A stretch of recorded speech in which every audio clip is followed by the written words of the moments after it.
And we are live, back for another episode of That's Right, I Said It.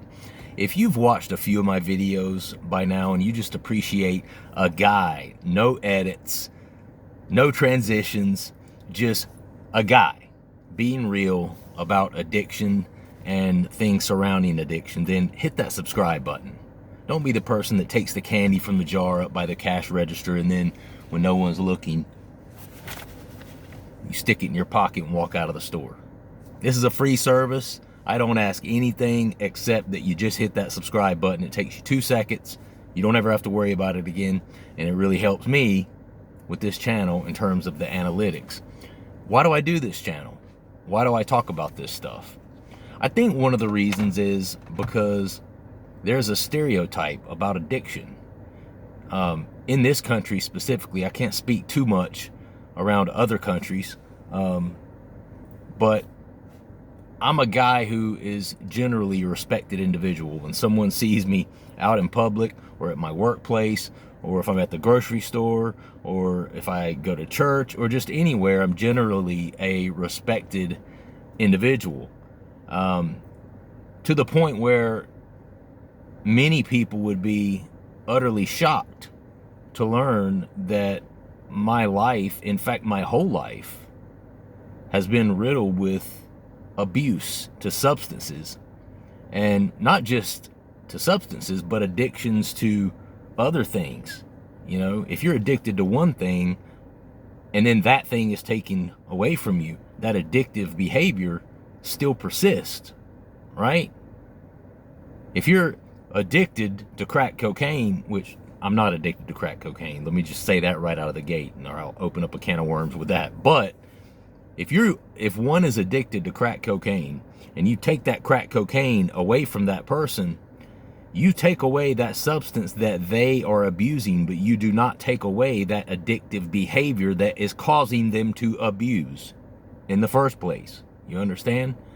So more times than not, that addicted person, when the crack gets taken away, they will begin to abuse something else. They will become addicted to something else, whether it be social media, sex, pornography, and food, sugar, well, those are substances, but still, you get my point, right?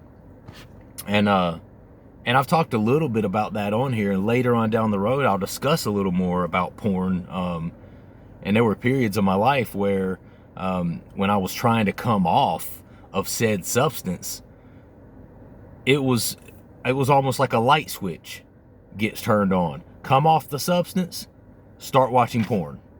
Come off the substance, start watching porn. Why? Because you're looking for that instant gratification. As a drug addict, you're constantly looking for that instant gratification. It is a disease of what? Say it together now. Instant gratification. Right. Ding, ding, ding, ding. You guys are so smart. I knew you'd get it. But it's a true story. It's a true story. And drug addiction is something that people are afraid to talk about. It's kind of up there with politics and religion. It's one of those things when you talk about drug addiction at the dinner table, right behind past the mashed potatoes, a hush will fall over the room, and ooh, people start looking around at each other, and someone might give you the, don't talk about that. It's a very taboo sort of subject, and I am here to argue that it shouldn't be, right? And we had a very long discussion yesterday, and I got a really good comment on my video yesterday that I'm going to read here momentarily, because as you guys know, I'm very engaged with this channel, and I interact with you guys, and I learn from you guys. I hope that you can learn something from me, but I also learn from you guys, and there's no shame in my game on that. And if one of you guys comes in spitting some knowledge, I'll be like, damn, that's what's up, and I'll take that, and then I'll put it in my video, and I'll talk about it, because it can extend on, the ability I already have to reach people on certain levels about certain things, because everyone's different, right? But again, back to why I talk about it. I talk about it because if you suppress things like addiction down into the pit of your soul and in your basement, I call it your basement. If you push it down into the basement and you don't talk about it, it will fester and it will eat you alive. And if there's one thing I've learned by running this channel, just by looking at the gross amount of comments that I've received, is something that people want to talk about, is something that people need to talk about. And we had a big discussion yesterday about, you know, what is the difference between a drug addiction, you know, to said substance, whether it be, you know, crack, cocaine, heroin, marijuana, psychedelics, you know, whatever the quote unquote drug or subkratom, whatever the quote unquote substance is. What is the difference in that and someone having an addiction to sugar or Dr. Peppers or social media or pornography or sex or the plethora of food or the plethora of a million other things that someone can become addicted to? And my argument yesterday was a lot of that is just a brushstroke that our society has painted for us that stereotypes drug addiction. Now, was I saying that drug addiction is not bad and was downplaying it? No, it's not that bad. No, I'm not saying that. And there's levels to everything. And certainly a drug addiction can be detrimental to many people. But just like there's levels to obesity, just like there's levels to food addiction, to an addiction to sugar, you know, some people go way further down that rabbit hole, and some people can maintain way less control of that addiction than can other people, which is why you have shows like My 600-Pound Life, The 1,000-Pound Sisters. My wife loves that show, by the way. I do too, I can't lie. Why? I don't know, you know? I don't know. It's just, you know, we love to see train wrecks as a society. We love to see that train wreck. It's like, oh.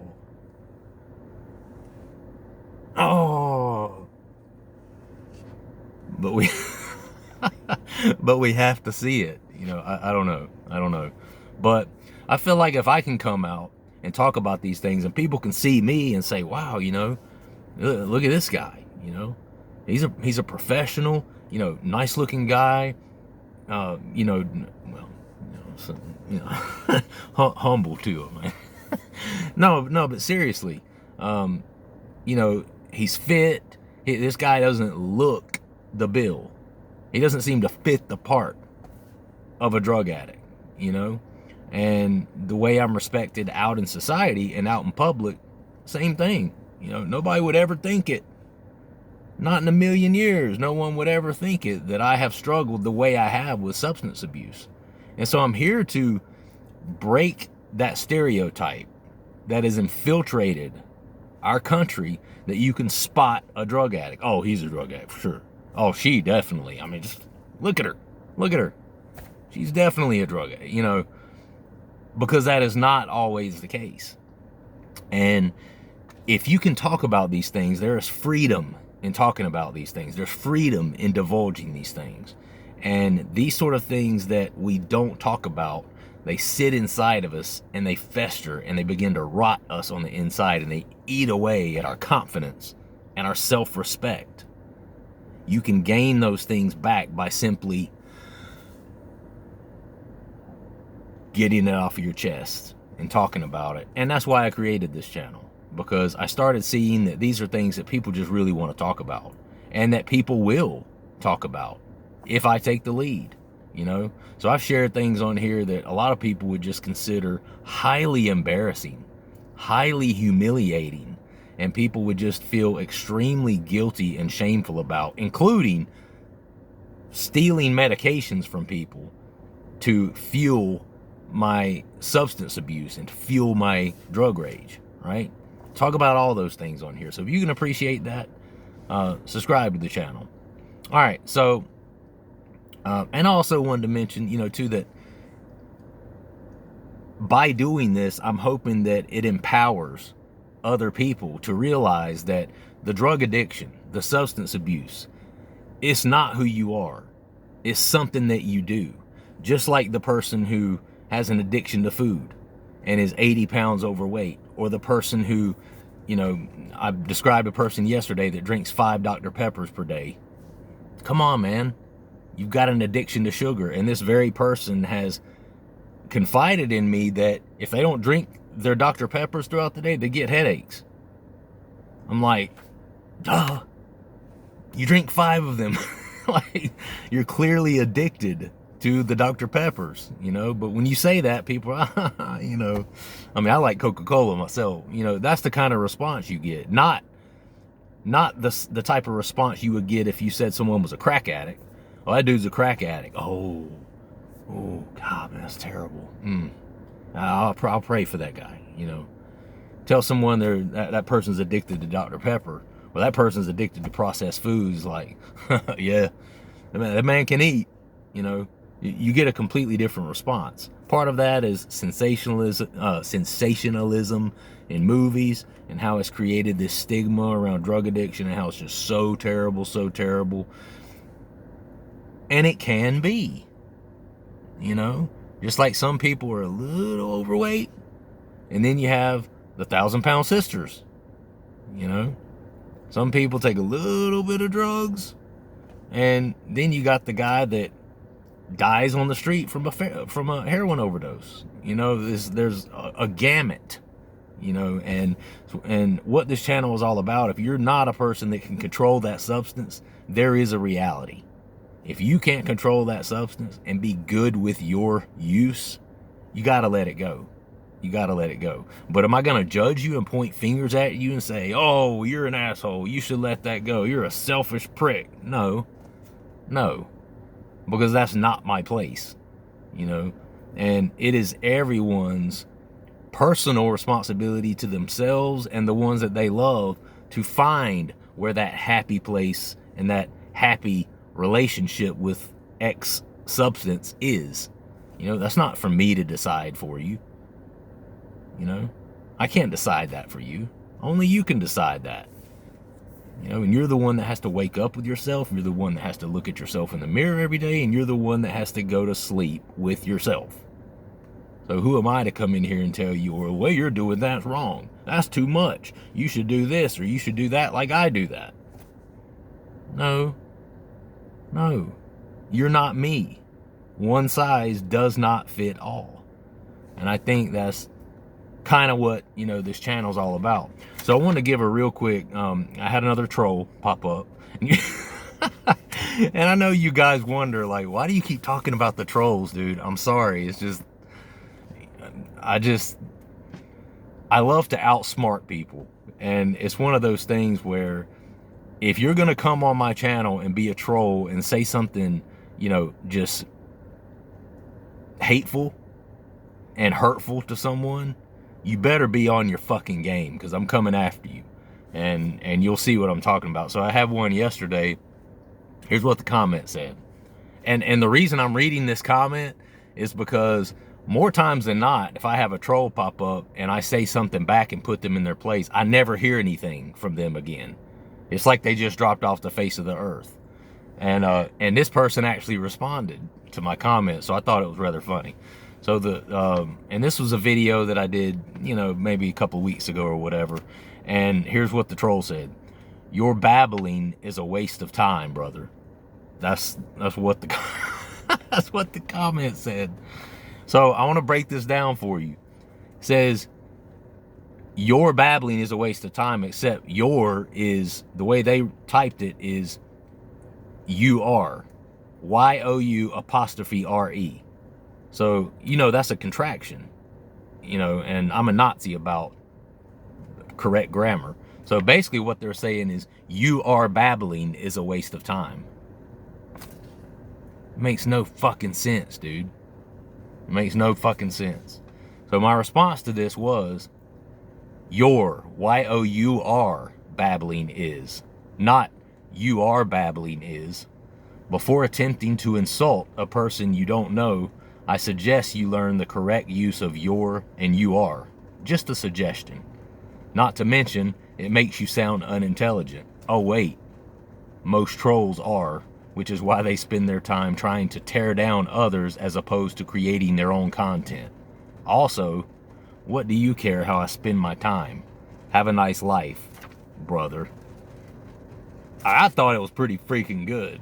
And I like to take people, like, and it's one of those things where it's just ironic because he's telling me I'm wasting my time. Well, what do you care how I spend my time?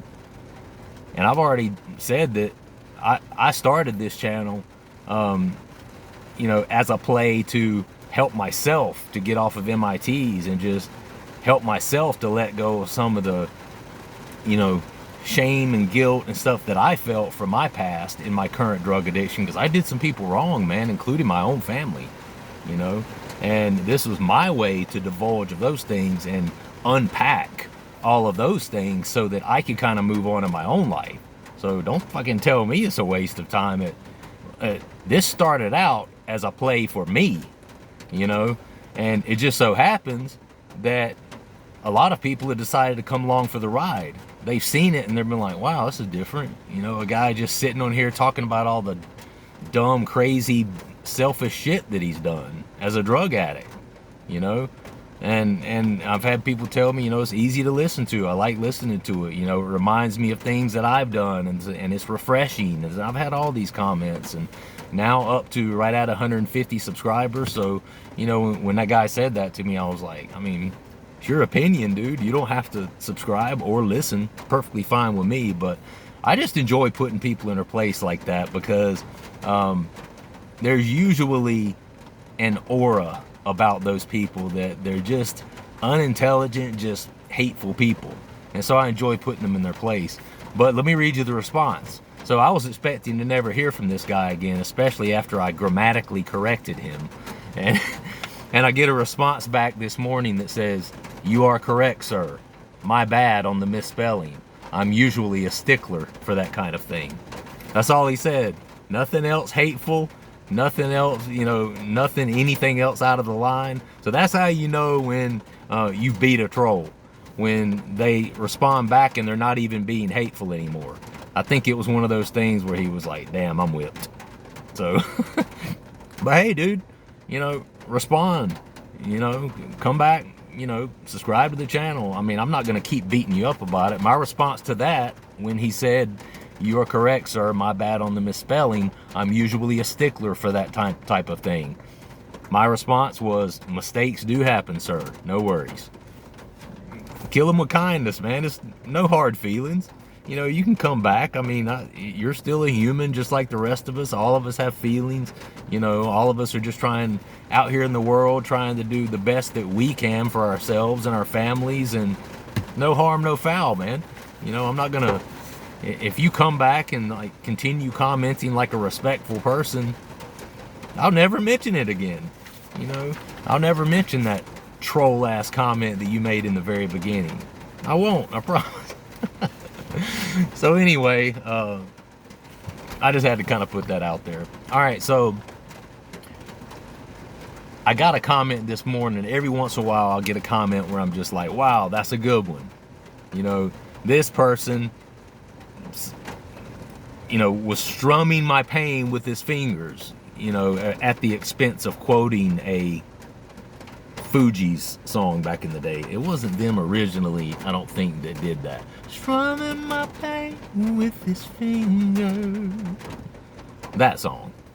Anyway, he was doing that in this comment, because sometimes people will say things where I'm like, yeah, I wish I'd have said that. I wanted to say that. But I'm one of those people, I like to empower others, and you guys have some really great insights and ideas sometimes. So I have no issue whatsoever with taking something that you say that I think is smart and intelligent and informative and, bringing that into, my arsenal over here and delivering it. I'll always give credit to where credit is due. I'm not just going to say something and act like I'm the one that came off the dome with it. Although I am coming off of the dome with all this. I don't edit any of this. And it's funny, when the troll said your babbling is a waste of time, I was thinking, yeah, That's exactly, actually exactly what I'm doing. I'm just babbling. I don't fucking know what I mean, I know what I'm talking about, but I don't know what I'm gonna talk about before I get on here. Sometimes I'll write down a couple of things and be like, I want to talk about this today. And then I barely mention it because once the camera starts rolling, I just start spitting off the top. It's, I mean, it's almost like Eminem spitting a rhyme. I mean, not to compare myself to the legend, but that's kind of how it is for me. It just kind of comes off the dome and whatever I feel as the moments come along, and then I'll say one thing and then that'll spark something else, and then I'll say another thing and then that'll take me in a different direction. I mean, that's just kind of how I do this channel. So I wouldn't say babbling was the best word, but that's kind of what my month-and-a-half-old does, is babbles. But hey, it is what it is. It is what it is. All right, so man, it's raining like a mofo out here. You guys hear that? Look at that. Crazy. So this is from Stop Spying on Me 9210, which I already love the name. I think the username is just freaking genius. So, and I hope you guys can hear me over this rain. I mean, it's literally like Tropical Storm Elsa out here right now. So this is Stop Spying on Me 9210. He says, did you grow up in a Catholic, or did you grow up Catholic, by the way? Question mark. My grandparents were immigrants from war-torn Europe in working class outside Chicago. They all went to Catholic school and tried to get us to be a churchgoer, but I kind of grew out of that. But the entire time I was at school, police officers would bring drug dogs and lecture us about how bad drugs were. Meanwhile, I got diagnosed with ADHD and was put on Adderall in middle school. I'd probably still be on it, not eating or sleeping, if it wasn't for kratom and weed. But, and here's the but, I feel guilty for keeping them around because I was told how bad they were as a child. Is going on Adderall or an SSRI really a better option? I don't know, but at least it would be covered by insurance and I'm taking it on doctor's orders instead of self-medicating. Would I feel the same way if I was prescribed Valium instead of smoking weed? I don't know. All I know is I'm sick of feeling guilty for wanting to be comfortable in my own skin. Problem is, nowadays, I can buy enough kratom to drown myself in for less than $100. And it's easy to get carried away. What's one more dose when you have 2 months worth in your drawer? Anyway, it's not even that great of a drug. I should probably either accept the dependence like you said, or quit if it causes that much grief. I bought something called a reset pack online. I'm gonna try it. At least I may need less. Keep up the good work, man. It's a lot more complicated than people make it out to be. The world seems like it was built for instant gratification and dopamine chasing. Ever been on Reddit, YouTube? Everybody is an addict. Gotta just pick something that won't be too bad for you, and kratom seems to fit the bill. At least I go hiking on it. Dude, you're the freaking man. I was reading that comment, and I was literally sitting there at work. I started reading this comment, and I literally just, as I was reading, I kind of felt a smile, like, I just felt a smile. I felt the corners of my mouth starting to turn up as I was reading this, because, this dude is strumming my pain with his fingers. I mean, you are saying exactly what we're all thinking.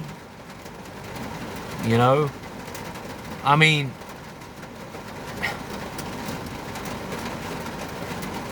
this is genius, man. I don't even know how else to describe it. This is a genius comment, because that's exactly, what we're all thinking. I mean, the world, and especially our society, is built for instant gratification and dopamine chasing.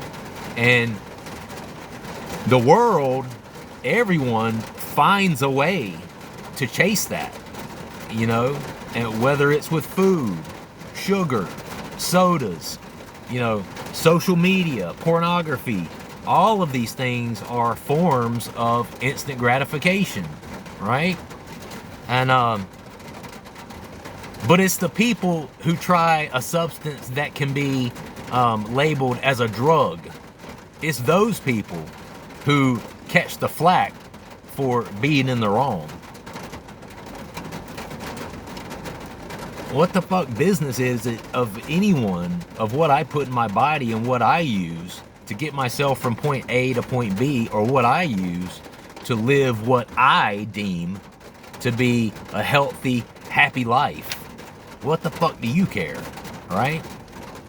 And, you know, and listen, I have moments where I'm on the fence, I'm off the fence. I'm on the fence, off the fence. I'll have some bad days, you know, on Kratom where maybe I've taken a little bit too much or just whatever, and where I'll have an attack of conscience and be like, damn it,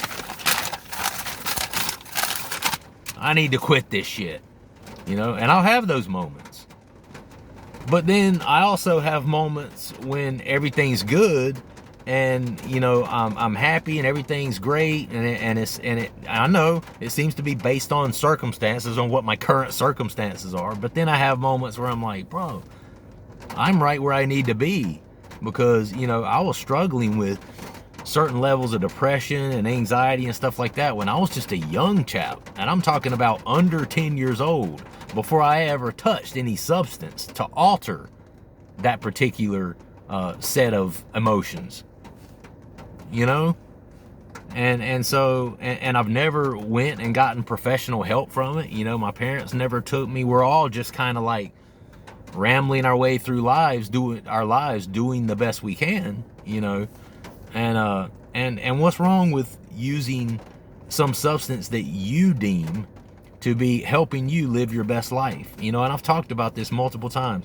There was at one point in my life where I was taking narcotics, taking Adderall, smoking cigarettes, drinking Monster energy drinks all the time, and smoking weed from time to time, and not exercising. All at the same time. All right? In my late 20s, early 30s.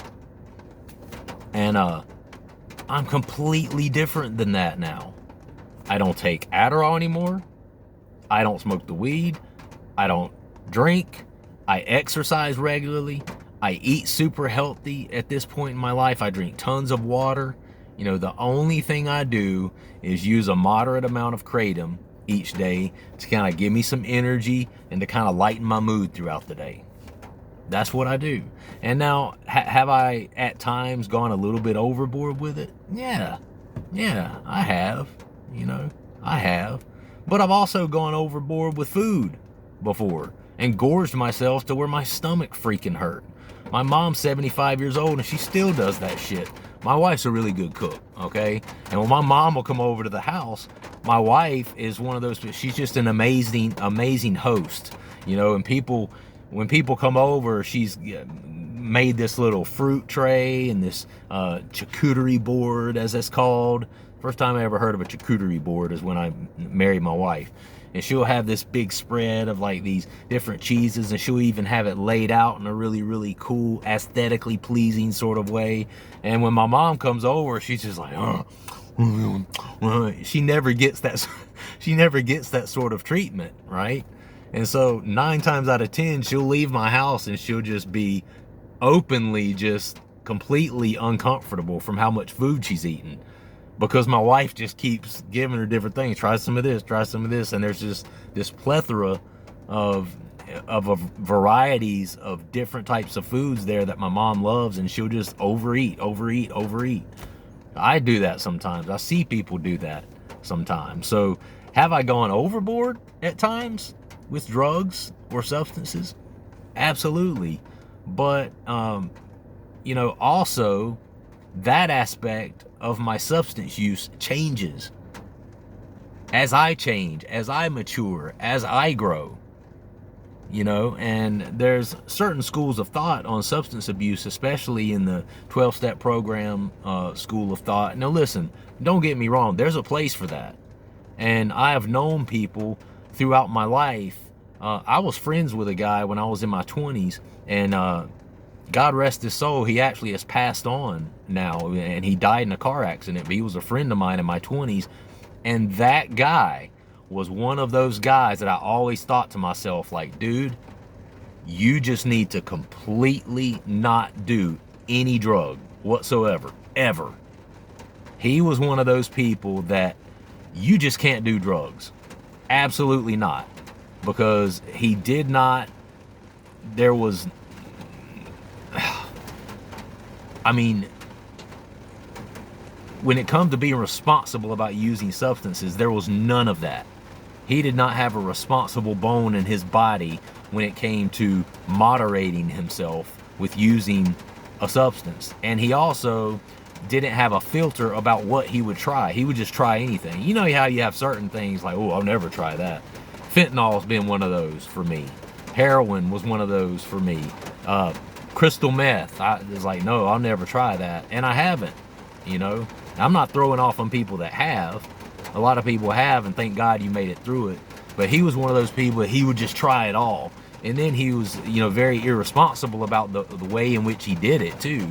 And so there are definitely is a set of people that, look, for you, it's hot or it's cold.